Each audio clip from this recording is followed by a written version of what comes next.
Do you ever like think of a piece of media that impacted you so fundamentally as a child and you're like convinced you made it up because you just never, it just doesn't exist anywhere but your memories? 2 days ago I saw a tweet that said it was the 18th anniversary of Bridge To Terabithia. It's like sparked this need in me to talk about children's media and the films that shaped my childhood. I was a very creative kid, always in my imagination, always hyperfixated on worlds. Now I'm a film graduate on Stan Twitter, so really nothing's changed. I want to just post a video to the internet about films that I never hear anyone talk about, mostly. So I am giving you permission to psychoanalyze me as I put my film degree to good use, share some funny anecdotes about my childhood and my love of media. I couldn't put my mic on properly, so I'm gone for like tiny mic moment. Yeah. We have to start with Bridge To Terabithia. This film, man. I didn't have Disney Channel growing up, and I remember it airing on Film 4 and being like the most exciting thing ever, with this like American bus and this American school. And oh my god, I did not know what I was in for. It is a fantasy drama starring teeny weeny Josh Hutcherson as Jess, this quiet artistic kid from this like rural family, and Anna Sophia Robb as Leslie, who moves in next door to Jess and is this sort of free-spirited, creative soul. Also Zooey Deschanel as their music teacher with really creepy eyes. The pair are bullied at school and form this friendship where they come home from school and play in the woods next to their house. They have created this imaginary world for themselves called Terabithia. And they enter Terabithia through swinging across this rope bridge. That is key information. They find this abandoned tree house and become sort of the king and queen of their own world, face a lot of mythical, magical creatures that are based on the situations and people they're meeting in their real life. After a kind of definitely illegal trip that Jess takes with his music teacher, he comes home to find out that Leslie has hit her head whilst trying to cross the creek and drowned. The film then takes a complete 180 and becomes this really raw, heartbreaking depiction of childhood grief. As a quiet little kid who always used their imagination to escape, it felt like someone had like reached into my brain and gifted me this film. I was such a Jess, minus the running. He does a lot of running. As much as I wanted to be a Leslie with her like sick arm warmers, still aspiring to be a Leslie, honestly. Nothing's changed. In the last few days, I've seen so many people talking about this film and how heartbroken it left them as a kid. And I do agree, it's a really traumatic kids film, but it kind of left me very optimistic and hopeful, which I don't know how I took that reading from it, but I did. Like, when Leslie dies, the tone shift honestly gives you whiplash. Jess refuses to let his creativity and his spark die. His imagination prevails, and I think that is a sentiment that has really stuck with me. Like the scene at the end where he takes his sister Maybelle into his world and into Terabithia. Like, oh my god, even thinking about it, just, it gets me, man. It gets me. And just the music swells. Like, it's an amazing soundtrack. I love this film so much that I got 2 goldfish and called them Leslie and Jess, and I decorated their entire tank like the woods in the film, and they had this abandoned car and this rundown tree house. Jess died first, and then Leslie got swim bladder and started just like floating around, and it was kind of traumatic, actually.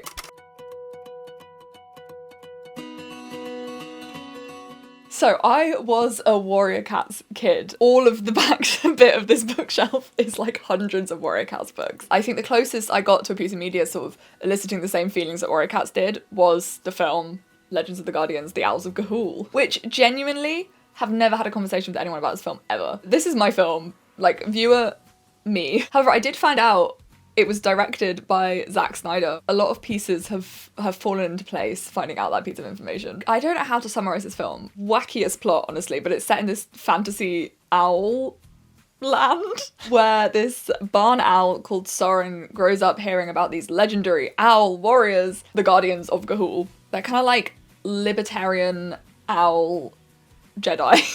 And they fight these evil owls called the Pure Ones, and they're collecting these little flecks of metal to build this giant super weapon. Inciting incident, Soren falls out of his nest and gets kidnapped by the Pure Ones and tries to be brainwashed, and it follows his journey of escaping this regime and sort of fighting back. Honestly, I really want to watch this film again. I haven't watched it in years. It kind of just like exists in my memory of this really magical experience. I used to dream about flying constantly when I was obsessed with this series. I think who doesn't love flying dreams as a kid, right? Also, the only song used in it is by Owl City, when trying to think of like a deeper analysis of how this affected me, other than it made me want to fly and be a warrior owl, I guess it's a story of resistance and your mind being the only resistance to think. But honestly, like, it was about warrior owls. Like,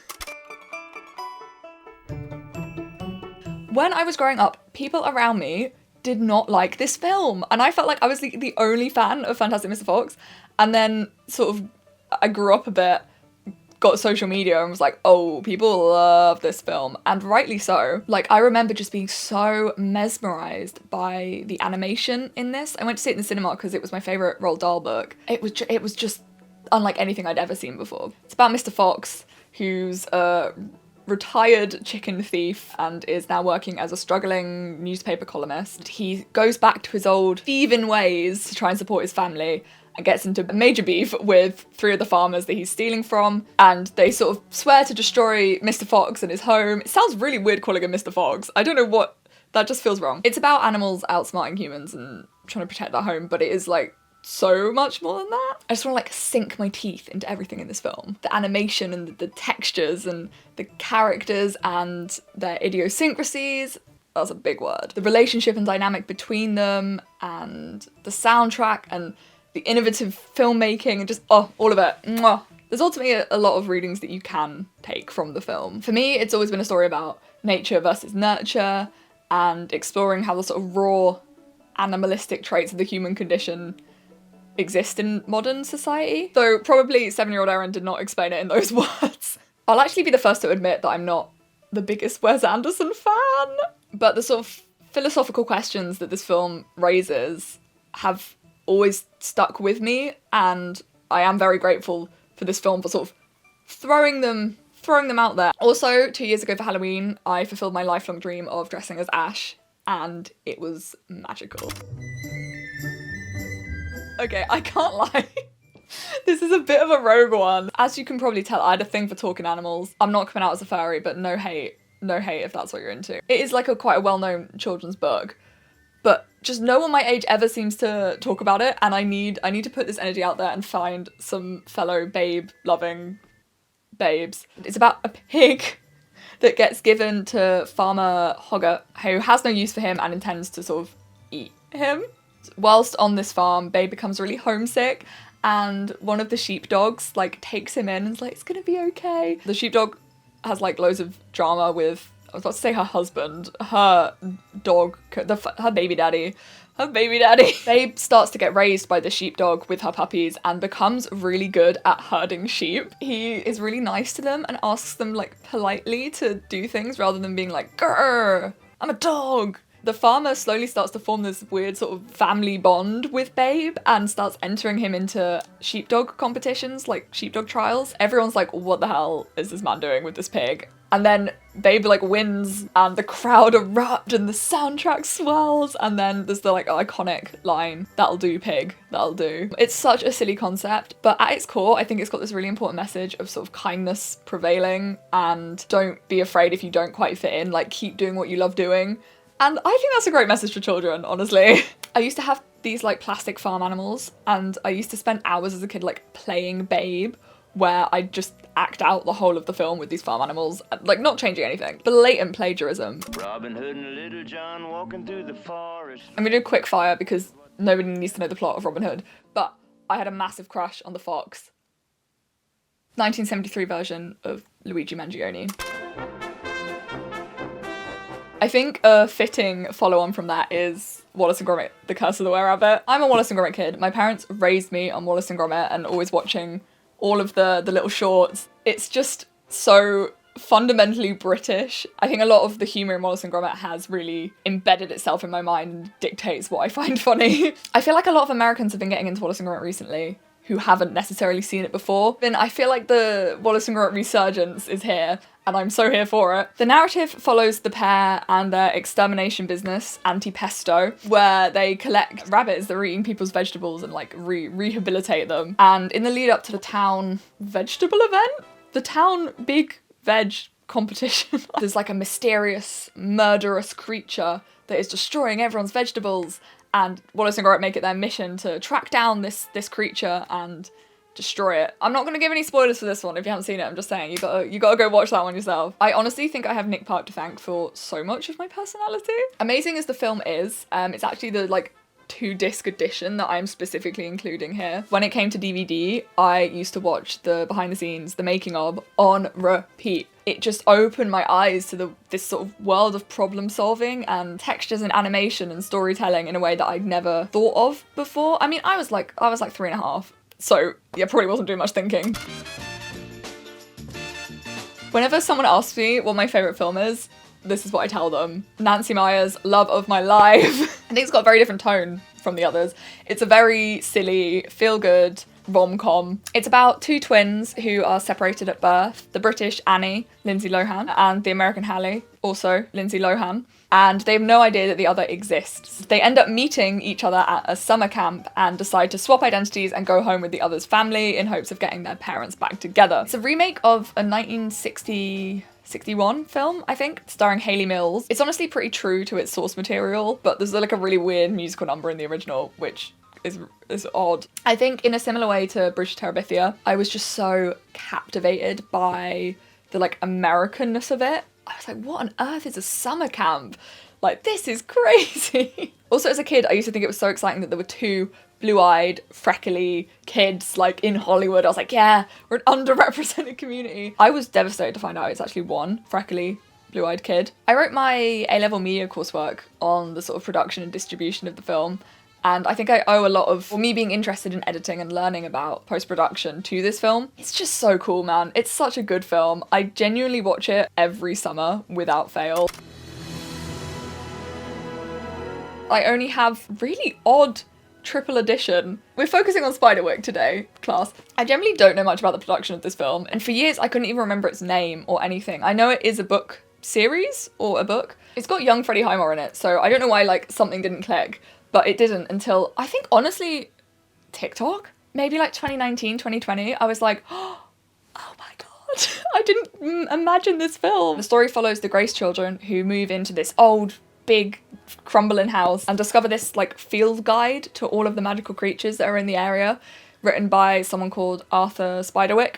And it's protected by this creepy little goblin guy. Honestly, the first like 25 minutes of this film gives major like Gremlins energy. There's a bunch of like evil magical creatures that are after this book that you can't see, which is the most terrifying concept to a child. There could be these invisible creatures around you and you'd never know. You can see these sort of evil mythical creatures by looking through this little like triangular stone. There's also like this ring around the house. If you step into it, you're like protected because there's some like magical enchantment on the house. And I honestly can't really remember how it ends. Like they fly away in this like hippogriff or something, and then Arthur Spiderwick's like alive. The world that is built in this film is just so magical, really actually kind of dark. I remember it having quite an ominous undertone, and if you've made it this far into the video, you'll have worked out that that is my favourite juxtaposition. In a similar way to Bridge to Terabithia, again, the sort of ogres and mythical creatures that were in this film were like straight out of my own imagination. I was like so convinced that this film was like telling the truth. I was like, if I believe hard enough. But then I was like, oh, actually no, these are really scary little invisible guys. Like I don't want them around. I've just realized I don't have a DVD for the next film, so I've just picked High School Musical out of my DVD shelf. Everyone knows about High School Musical and not Fantastic Mr. Fox. Journey to the Centre of the Earth, starring a slightly less teeny-weeny, only by about a year, Josh Hutcherson. Definitely one of my first celebrity crushes, if you couldn't tell already. Second only to Robin Hood. So this film is based on the Jules Verne book, Journey to the Centre of the Earth, but it's like canon in the film that these books exist. Sean, who is played by Josh Hutcherson, his dad believed Jules Verne's books to be factual and sort of dedicated his life to doing all this like volcanic earth geology, to basically proving that Jules Verne, it wasn't fictitious, essentially. And he has mysteriously gone missing. So Sean and his uncle go on this journey to find out more. And also there's a girl called Hannah who's like Icelandic, but I actually can't remember why she's there in the film, which does not reflect well on me. They go and investigate and get stuck in this cavern, and as they're making their way out, journey through the centre of the earth and find out that Jules Verne and Sean's dad were in fact correct, and there's this mythical land in the centre of the earth. And the film kind of follows them escaping all these like wacky situations, like dinosaurs and like carnivorous plants. This film really spoke to me in a way where it was like, by the way, you don't have to lose your imagination when you grow up. Like all these adults in the film, they never really like lose faith in their imaginations, and they're rewarded by the worlds that they want to be real being real. Manifestation queens, honestly. Again, I never hear anyone talking about this film. It was a big film. The second one had The Rock in it. That was a look inside my brain as a child and the reasons I am the way I am now. I kind of want to do a TV show one with like British TV shows because I just want an excuse to talk about young Dracula, honestly. If anyone remembers any of these films, please let me know. I won't see people later because I don't do this. I don't do this. I just wanted to make this video. But I'll see you next Vlogmas, I guess.